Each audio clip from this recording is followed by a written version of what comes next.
we've got another excellent match in the G.55 Series 1 that I saved from a couple weeks ago, and I figured I'd make a video on it if I'm doing all these stupid videos.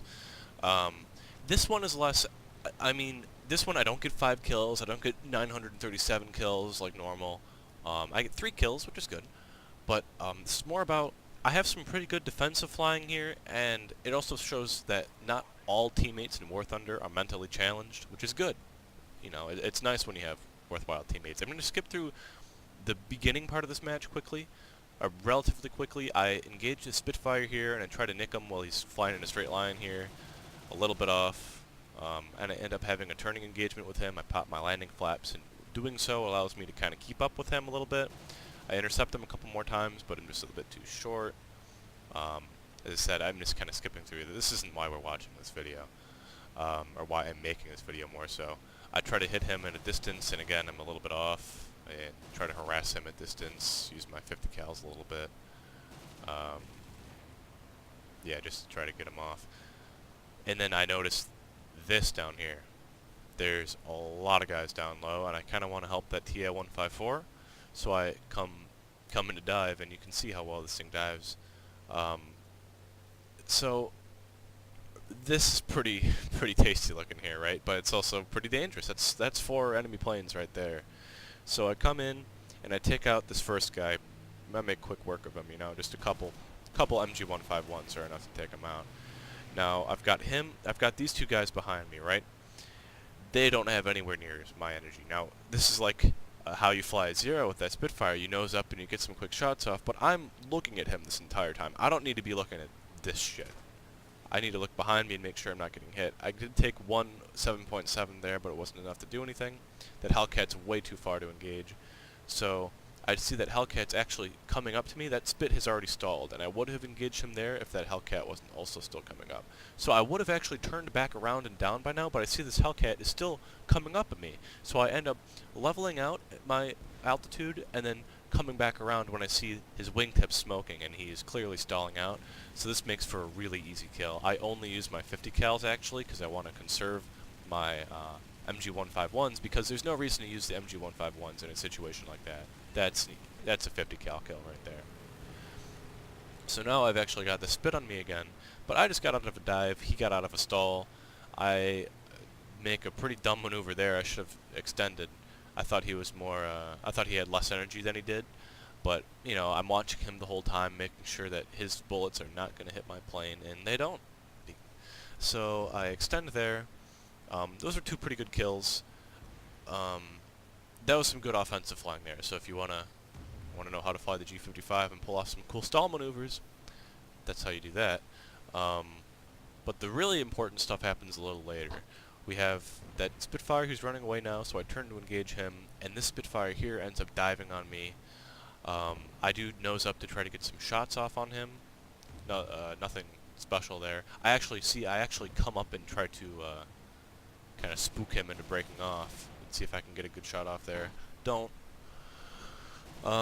He's getting real far away quickly. Figured I'd, again, see if I get something lucky there.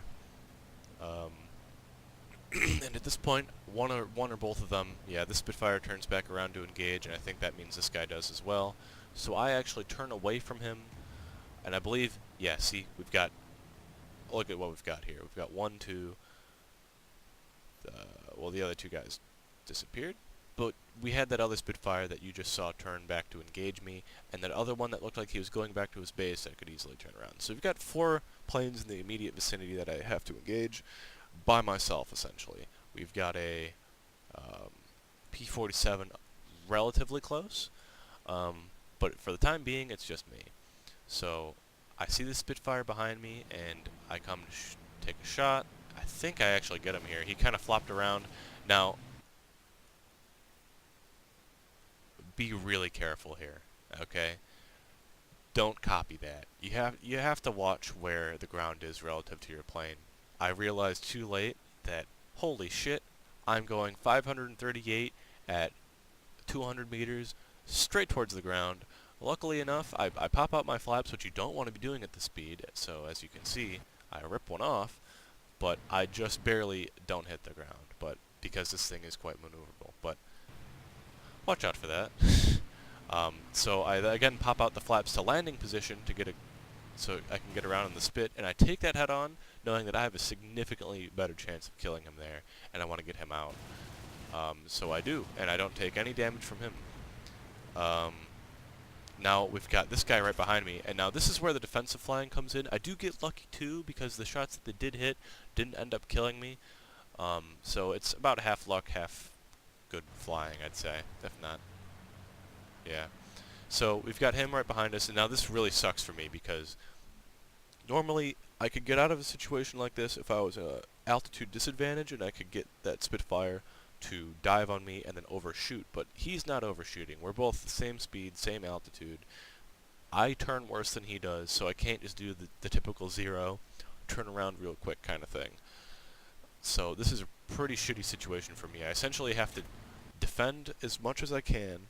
He actually ends up crippling my horizontal stabilizers there, but enough for me to still maneuver. Meanwhile, there's other people doing other things, and him coming in. So I gotta watch out for both of them. And now they're both low and slow. That Typhoon does some serious damage to me. And it looks like this guy only has the 7.7s left, which is probably, it contributes to why I lived. And he's hitting me a decent amount, but also I'm trying to minimize how much he can. And this is where I was talking about where teamwork is actually good in this match. This P-47 comes down, he sees that I'm fighting a bunch of people by myself, and he saves me there. I would have eventually died to certainly one of these two planes.